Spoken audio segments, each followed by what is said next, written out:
За hi guys. За өнөөдөр болохоор нөгөө нэг topic challenge юм 3 дахь өдөр байгаа.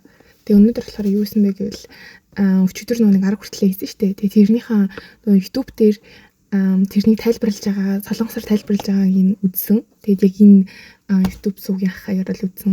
Энэ болохоор нөгөө солонгос багш юм билээ. Тэгээд 알아야 됩니다. 자, 그래서 숙제를 내다, 숙제를 제출하다.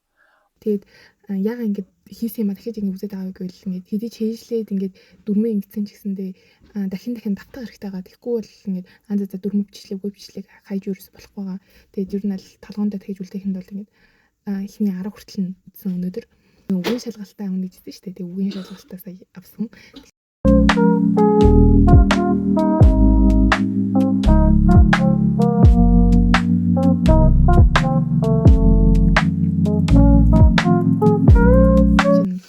Ийм авсан байд.